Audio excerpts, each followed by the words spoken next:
Hello everybody, this is Ice, and welcome back to another video on the Ore server. Now today, I want to do a really easy video on the basics of repeater-only logic, which, if you hadn't guessed, is logic where we use nothing, no comparators, no torches, no pistons, nothing fancy like that, just plain old repeaters. Now it turns out that because of repeater locks we can do infinite logic with this, and I think that is pretty cool. Okay, so let's start with the really easy stuff. Just wire to start off with even. Now wire is literally no more complicated than it would be normally. If you need to extend the wire, obviously just put a repeater. And, well, I'm not going to go into depth about this one, you should understand the basics of Redstone, but there's nothing special you have to do to get signals around in repeater-only logic.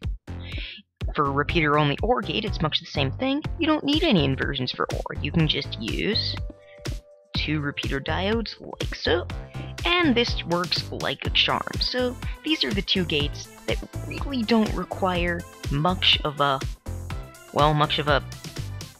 concept at all.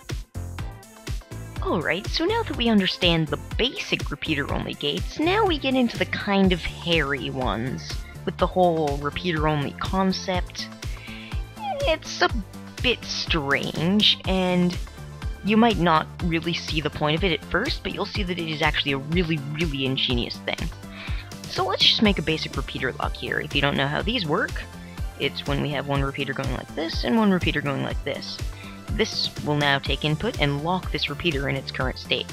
Right now we cannot change the state of this repeater. Let me grab a lever so we can do this, and a button. I don't need any of this stuff in my inventory. So now what we are going to do is simply connect this to a button and this to a lever. Now, this is actually a NOT gate, and let me explain a bit more because it's a bit strange. But let's say we just hit this button. As you can see, if we send this to our output, which is, I guess, just a redstone lamp, we are going to get a 1 in our output, which is pretty obvious since the signal just goes straight through a repeater.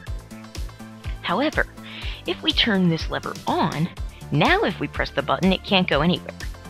And this right here is the entire concept of repeater-only logic. We can make any logic gate just by doing a bunch of these NOT gate-ish things. Now the general term for these things in repeater-only logic is the clock. And basically, once you have all your inputs well and in, you can just hit your clock and you'll get the correct outputs. Okay, so this concept is a little bit sketchy at first. Can we actually use this to make real logic gates? And the answer is, of course, yes. So let's try it with an AND gate. An AND gate, as we know normally, looks something like this. We have two NOT gates coming in, then we OR those together, and put them on a final output NOT gate. Now this is just 3 NOT gates, and if we can make NOT gates with repeater-only logic, then we should be able to make an AND gate. So let's try it out. The first thing we're going to do is we're going to grab some blocks, and I need all the space I can get here. I'm not going to try and compact this in any way today, you're just going to kind of see how it works. So the first thing we're going to do is create our 2 input NOT gates, and these are going to look just like the NOT gate we worked with before. So we're going to come in like so, and like so, and bring a line around. Now this line here is going to be our clock, which we talked about a minute ago. Let me grab some input markers, and I wish I should have disabled teleportation, but whatever. So this is our clock here, and if I put redstone, then it will work. So this is these 2 torches here. Now the next step is to come around here and connect those back into a gate like so. And this is just going to kind of be this wire here. It ORs these back together.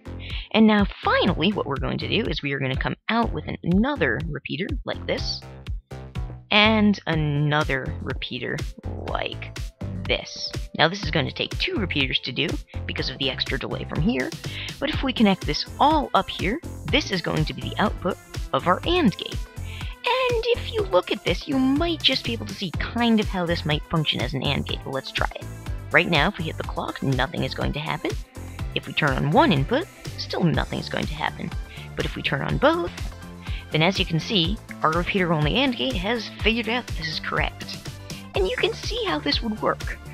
When these are both on, they are locking these two repeaters, which disables this from locking this repeater. And this is a concept that can be applied to all and any logic gates, and I think that's pretty amazing. Just to end this little introductory video of mine, I thought I would showcase a little repeater-only XOR that I've designed. Now this gate is extremely compact for repeater-only. It is 3 wide and very, very simple, so let's try it out. Our XOR, if we have no inputs on, will, if we hit the clock, do nothing. If we have one input on, it will turn on.